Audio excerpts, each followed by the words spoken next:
जय स्वामीनारायण। श्रीमद् भगवत गीता में भगवान श्री कृष्ण ने अर्जुन के प्रति कहा है, यदा यदा हि धर्मस्य ग्लानिर्भवति भारत अभ्युत्थानम धर्मस्य तदात्मानं सृजाम्यहम् परित्राणाय साधूनां विनाशाय च दुष्कृतां धर्म संस्थापनार्थाय संभवामि युगे युगे। जब जब पृथ्वी पर धर्म की हानि होती है और अधर्म का बढ़ावा होता है, तब तब भगवान अवतार धारण करके इस पृथ्वी पर आते हैं, अधर्म का नाश करके पुनः धर्म की स्थापना करते हैं। इसी तरह भगवान स्वामीनारायण का भी इस पृथ्वी पर अवतरण हुआ। सन 1781 से लेकर 1830 तक 49 वर्षों के जीवन काल में भगवान स्वामीनारायण ने न जाने कितने लोगों के जीवन को परिवर्तित किया। कहा जाता है, each soul is potentially divine. हर एक जीवात्मा दिव्यता से भरपूर है, बस जरूरत है उस दिव्यता को उजागर करने वाले मार्गदर्शन की।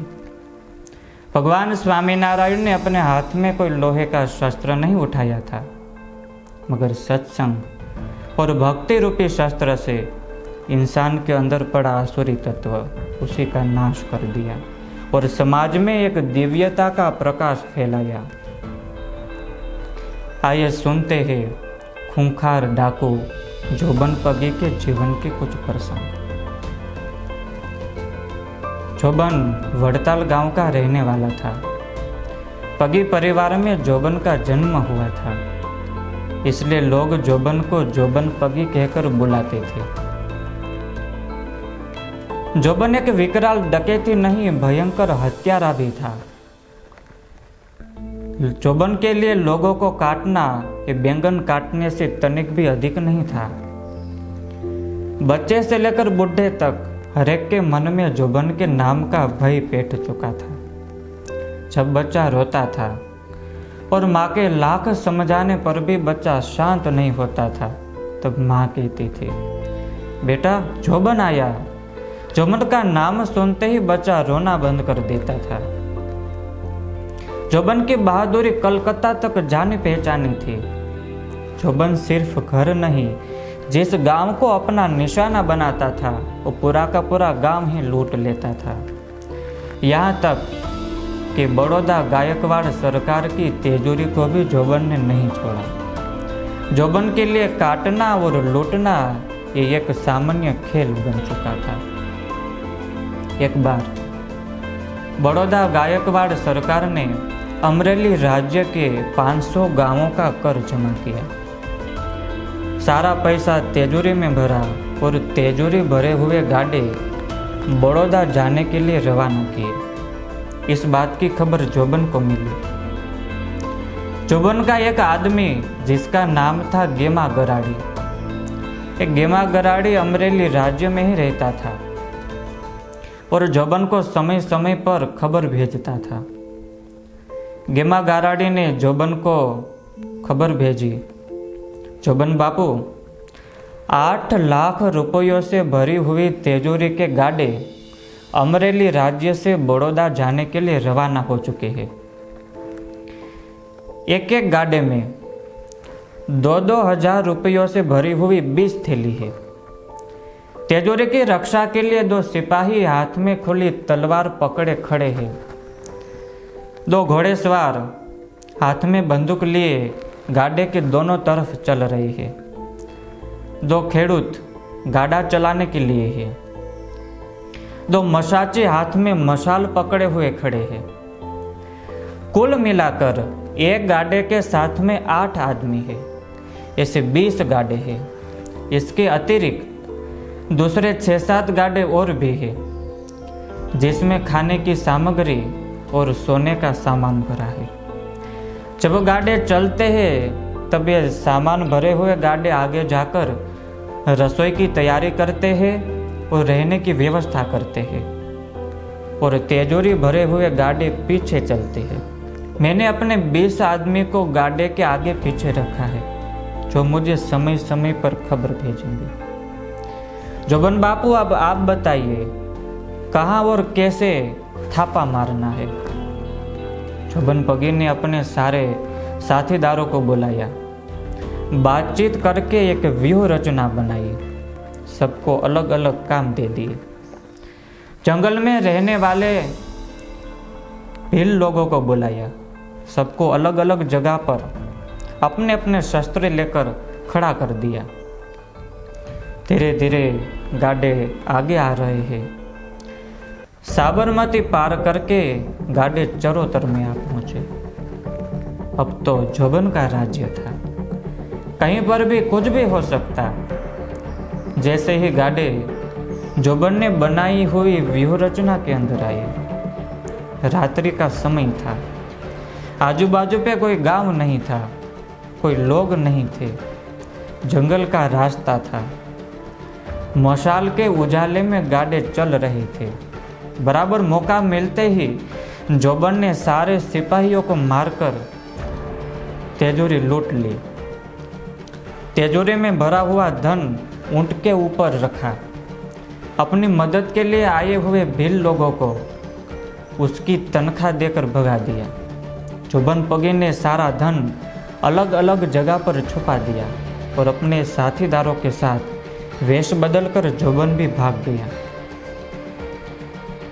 गायकवाड़ सरकार ने जोबन को पकड़ने के लिए बहुत मेहनत की, मगर वेश बदलने में माहिर जोबन किसी के हाथ नहीं लगा। इसके 1 महीने के बाद ही जोबन ने दूसरी आखा मंडल की तिजोरी को भी लूट लिया। अब तो बड़ौदा सरकार के लिए सहन करना मुश्किल था। अपनी कचहरी में सारे अमलदार को बुलाया, कहा आप में से कौन जोबन को पकड़ेगा। जो जोबन को पकड़ेगा उसे बड़े से बड़ा इनाम दिया जाएगा। मगर जोबन को पकड़ने के लिए किसी ने हाँ नहीं कही, क्योंकि इसके पहले जोबन को पकड़ने के लिए जो जो लोग गए थे उसमें से बहुत कम लोग वापस आए थे। शेर के मुंह में हाथ डालने का किसी का साहस नहीं था। मगर जो काम सत्ता और शस्त्र से नहीं हो सकता, वो काम सत्संग और भक्ति से हो सकता है। एक बार जोबन को किसी ने कहा कि जोबन, हम जैसे गरीबों को लूटकर तू अपने आप को महान समझता है। तुझ में खरा साहस और हिम्मत है तो जाकर भगवान स्वामीनारायण को लूट। यदि तूने भगवान स्वामीनारायण को लूटा तब हम कहेंगे खरा जोबन वड़ताला। जोबन इस शब्द को सहन नहीं कर पाया। अपने बातमीदार को बुलाकर पूछा, कौन है ये स्वामीनारायण? कहा, जोबन बापू, यूं तो लोग इन्हें भगवान कहते हैं। काठी दरबार इनके भक्त है। काठी दरबार के घरों में ही ये स्वामी नारायण रहते हैं। बहुत चमत्कारी है। सुना है कि उनके पास एक घोड़ी है, पवन से भी तेज दौड़ने वाली। जोबन बापू, यदि ये घोड़ी आपके हाथ लग गई तो आपके काम बहुत आएगी। जोबन ने कहा, एक घोड़ी को तो मैं चुरा के रहूंगा, मगर चुराना कैसे? बापू, इसका भी एक रास्ता है। कुछ ही दिनों के बाद भगवान स्वामीनारायण डभाण में यज्ञ करने वाले हैं, अहिंसा में यज्ञ। उस यज्ञ में हजारों लोग आएंगे। बहुत सारे काठी दरबार अपने अच्छे अच्छे घोड़े लेकर आएंगे। आदमियों की बड़ी भीड़ होगी। वहां पर आप ये स्वामीनारायण की घोड़ी को लूट सकते हो। जोबन अपने 5-7 आदमी के साथ डभाण आ पहुंचा। वेश बदलकर डभाण में ही रहने लगा। चारों तरफ घूम फिर कर, कहाँ पर यज्ञशाला है, कहाँ पर घोड़शाला है, कहाँ पर लोगों को रहने के लिए उतारे की व्यवस्था की हुई है, कहाँ तक भोजनशाला है, कहाँ से आया जा सकता है और कहाँ से निकला जा सकता है। जोबन ने पूरा पता लगा दिया। रात्रि का समय हुआ। गांव के बाहर यज्ञशाला की व्यवस्था की हुई थी। यज्ञशाला के बाजू पे ही घोड़शाल की व्यवस्था थी। घोड़शाल के बाजू पे थोड़े आम के और नीम के पेड़ थे। इसी पेड़ों के बीच में जोबन वेश बदल कर छिप गया। धीरे धीरे रात्रि पसार होने लगी। मध्यरात्रि का समय हुआ। जोबन ने देखा कि आदमी लोग सब सो गए हैं, लोगों की हलन चलन नहीं है। घोड़शाल में कहीं कहीं मशाल जल रही थी, मशाल का उजाला था। जोबन पगी मौका देखते ही दीवाल कूदकर घोड़शाल में आया। देखा तो सबसे पहले श्रीजी महाराज की माण की घोड़ी बंधी हुई थी और बाद में काठी दरबारों के घोड़े। जोबन पगी धीरे धीरे माण की घोड़ी के पास आया। आके देखा तो भगवान स्वामी नारायण घोड़ी के पास ही खड़े हैं। जोबन तुरंत ही छिप गया। 1 घंटे के बाद वापस देखा तो भगवान स्वामी नारायण वहाँ पर ही खड़े थे। कभी घोड़ी को घास खिला रहे थे, कभी घोड़ी को पानी पिला रहे थे, कभी हाथ फिरा रहे थे, कभी घोड़े के ऊपर हाथ रखकर थपथपा रहे थे, घोड़े की देखभाल कर रहे थे। पूरी रात पसार हो गई मगर जोबन को चुराने का मौका नहीं मिला। जोबन ने सोचा कोई बात नहीं। दूसरे दिन की रात की शुरुआत हुई। कल की तरह आज भी जोबन दीवाल कूदकर घोड़शाल में गया। माणकी के पास जाकर देखा तो आज भी श्रीजी महाराज माणकी के पास ही खड़े हैं। घोड़े की देखभाल कर रहे हैं, चारा डाल रहे हैं, पानी पिला रहे हैं, घोड़ी को थपथपा रहे हैं।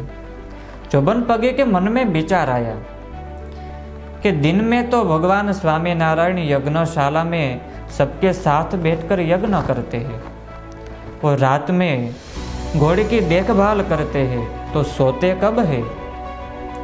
जोबन पगे घोड़शाल से बाहर निकला। जहाँ पर श्रीजी महाराज का उतारा था वहाँ पर गया। बारी में से देखा तो श्रीजी महाराज पतली चादर ओढ़े हुए गहरी नींद में सो रहे थे। देह के उजाले में भगवान स्वामी नारायण के मुख कमल का दर्शन हुआ। जोबन के हृदय में बड़ी शांति हुई। मगर आखिर जोबन आया था घोड़े को चुराने के लिए, वापस घोड़शाल में गया।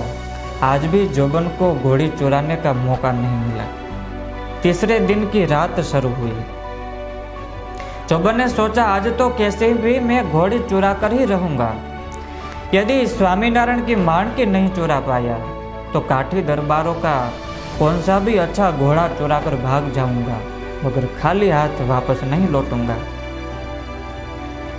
अब तो जोबन के लिए रास्ता बहुत जाना पहचाना हो गया था। जोबन 2 दिन की तरह आज भी मध्यरात्रि के समय पे दीवाल कूदकर घोड़शाल में प्रवेश किया। जोबन आज भी अगले 2 दिन की तरह दीवाल कूदकर घोड़शाल में आया। आके देखा तो ये क्या, एक एक घोड़े के पास भगवान स्वामी नारायण खड़े हैं। अनेक स्वरूपधारी भगवान स्वामी नारायण को देखकर जोबन के आश्चर्य का कोई पार न रहा। और माधुरी मूर्ति, कामणगारी मुस्कान जोबन के हृदय में आर पार चली गई। चौथे दिन सुबह में प्रातः पूजा करके भगवान स्वामी नारायण सभा में बैठे हैं। संत और हरिभक्तों की सभा बैठी है, सत्संग की बातें हो रही है। जोबन पगी इसी सभा के पीछे आकर खड़ा रहा। श्रीजी महाराज ने हाथ के इशारे से जोबन को नजदीक बुलाया। कहा, जोबन आइए आइए, इस सत्संग सभा में आपका स्वागत है। जोबन का नाम सुनते ही काठे दरबारों ने अपने हाथ में तलवार उठा ली। श्रीजी महाराज ने कहा, नहीं, जोबन आज यहाँ पर कुछ लूटने नहीं आया है, खुद ही लुटाने आया है। जोबन जैसे ही नजदीक आया, जोबन की आंखों में आंखें डालकर श्री जी महाराज ने कहा, जोबन कब तक ये पाप कर्म करते रहोगे, कब तक लोगों को परेशान करते रहोगे? आखिर इतने सालों की मेहनत के बाद भी तुझे मिला क्या भागदौड़ के सिवा?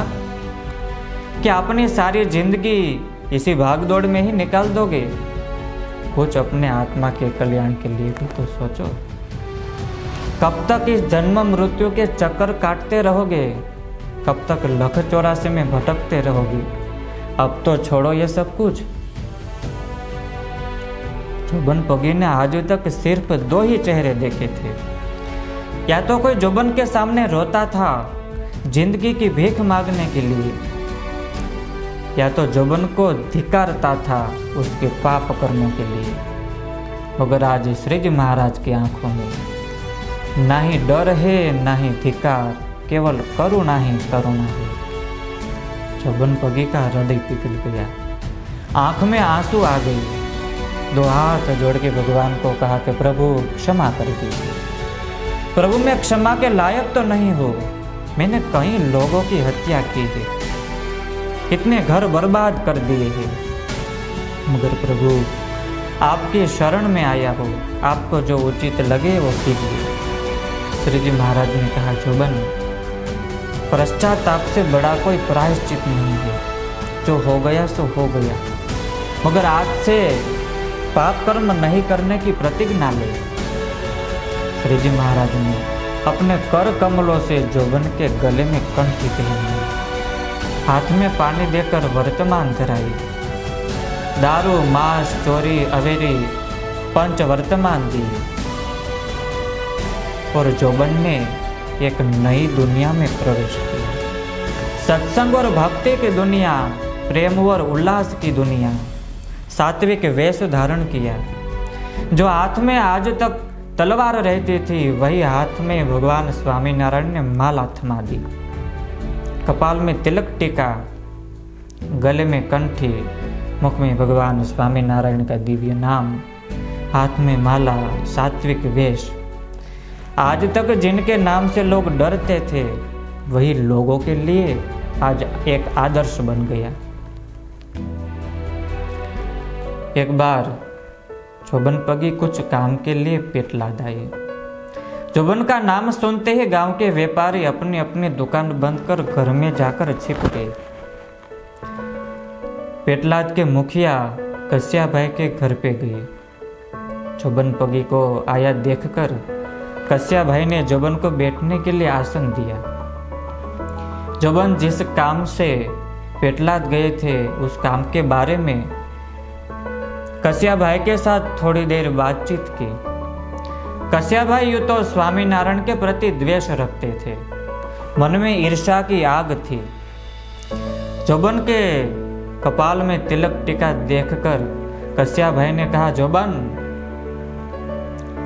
तो भगवान स्वामीनारायण का आश्रित है। मैंने सुना है कि भगवान स्वामीनारायण गधे की गाय करते हैं, क्या यह बात सच है? जोबन ने कहा, कस्या भाई क्यों इतना जल्दी भूल गए? जब मैं दिन दहाड़े आपके इस पेटलाद को लूटने के लिए आया था, तब आप अपनी भोली और निर्दोष प्रजा को उसके नसीब के भरोसे पर छोड़कर अपने घर के पिछवाड़े पे पड़ी हुई मिट्टी की कोठी में जाकर छिप गए थे, और आज उसी जोबन के सामने आंख में आंखें डालकर बातें कर रहे हो। ये गाय गधे की गाय नहीं तो और क्या है? भगवान स्वामीनारायण ने ऐसे कई लोगों के जीवन को परिवर्तित किया था। अधम से एकांतिक बनाने का विशाल उद्देश्य लेकर भगवान स्वामीनारायण इस पृथ्वी पर आए थे। जोबन ने अपने जीवन में से पाप कर्मों को तो छोड़ दिया, मगर भक्त बनने के बाद भक्ति की किस ऊंचाई तक पहुंचे, कैसे प्रातः स्मरणीय बने, कैसे एक आदर्श भक्त कहलाने लगे, ये सारे प्रसंग नेक्स्ट पार्ट में लेंगे। जय स्वामी।